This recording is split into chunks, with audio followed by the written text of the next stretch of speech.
No more Mr. Nice Guy. Kevin Durant's new role as NBA villain. Las Vegas. The family vacation was planned months in advance. As soon as free agency was over, DeAndre Jordan was heading to a resort in Jamaica where, theoretically, he would put his phone in airplane mode, surround himself with family and friends, and all the noise would stop. That was the plan, anyway. If you followed NBA free agency in the slightest last July, you know what actually happened. 3 days after committing to the Dallas Mavericks, Jordan had a stunning change of heart and returned to the Los Angeles Clippers. In the time it took to fill out a customs form on the flight to Jamaica, Jordan became a villain in Dallas, an accidental hero in Los Angeles, and the butt of jokes on late-night talk shows, social media and sports talk radio. He tried to keep his phone off, but there was no escaping the fallout. One day as he was sitting on the beach, he got a text from Kevin Durant. They'd been close since high school when Durant tried to persuade Jordan to attend the University of Texas with him. Jordan instead chose Texas A&M, so they drifted apart for a few years. Eventually they reconnected during summer workouts.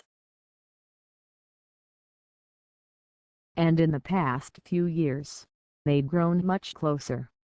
So close, in fact, that the Mavericks hoped landing Jordan in free agency would give them an edge in the Durant sweepstakes the following summer. Durant said his message to Jordan was simple: "I just let him know, man, whatever you do, you've got people that love you."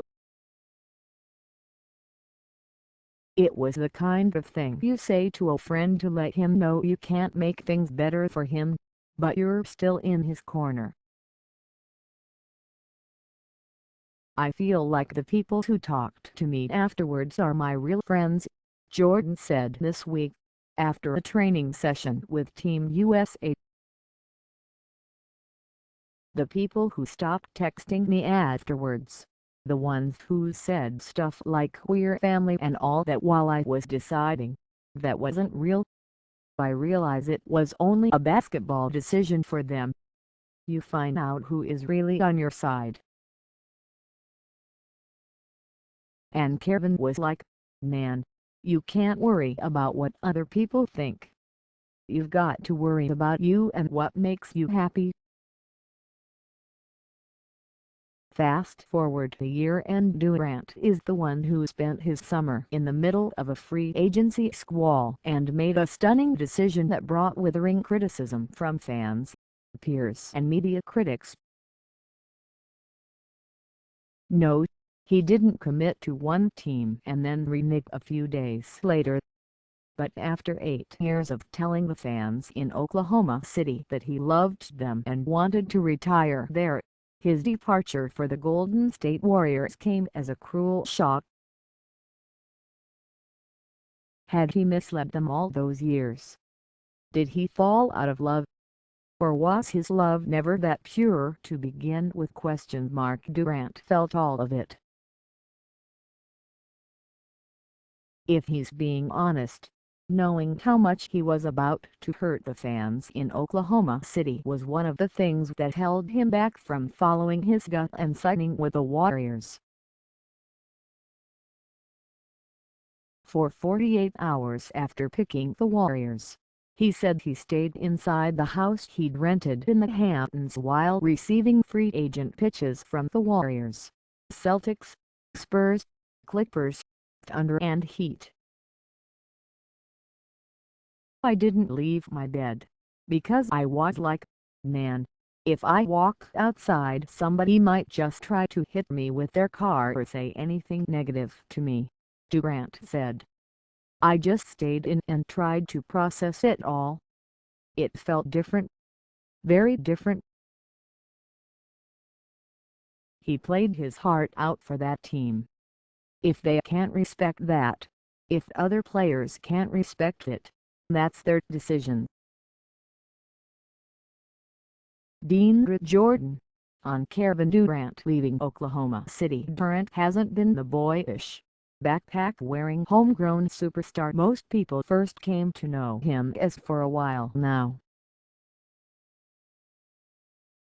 First he went through the "KD is not nice" phase where he was like a child star trying to break out of a wholesome, prepubescent box by releasing the song about being haughty. See Selena Gomez, Britney Spears, Justin Bieber. Then he started copying an occasional attitude at the media for perceived slights to him, his teammates, or any player in the NBA who he thought was getting unfair treatment. But there was always something about Durant's defiance that felt a little forced, like he was just pushing boundaries or asserting his independence from the nice guy image that had gone way too far and escaped reality a long time ago. He is nice. He's just not the saint people projected him to be. For example, last fall he turned down a half-dozen requests for an ESPN The Magazine story. He'd decided to stay silent until he could explain his feelings about free agency on the Players' Tribune. Fine. Totally his prerogative. He believed in the Tribune's business model and message of player empowerment. I can respect that. But when we saw each other at Thunder Media Day, he came over to explain himself in person. How many NBA superstars do that? Most tell an agent or publicist to deliver their bad news and never address it personally. And yet, because we'd always had a good professional relationship, Durant felt compelled to explain himself in person. It was an incredibly self-aware, sensitive thing to do. That's just a small example without much consequence. So how in the world was he going to handle breaking the hearts of a city that loved him? Of going from hero to villain? Of being criticized by Hall of Famers like Reggie Miller and Charles Barkley for taking an easier path to a championship? This week in Las Vegas has been Durant's first taste of life as a heartbreaker, and it appears he's only allowing himself to feel it in doses. The full weight of the fallout is too much to process all at once. I just try to be the man in the arena, Durant said. It's easy for the critics on the outside to tell you what to do or what decisions to make, but they weren't just out here with me, putting in work. I can't really worry about the outside noise. I have to go to work. The work don't stop. The love of the game doesn't fade. Everything stays the same no matter where I play. This has become one of Durant's refrains. A self-affirmation of sorts. Some players would get off on being disliked, whether the sentiment is real or just a projection, and use it as motivation. But that's not Durant's nature.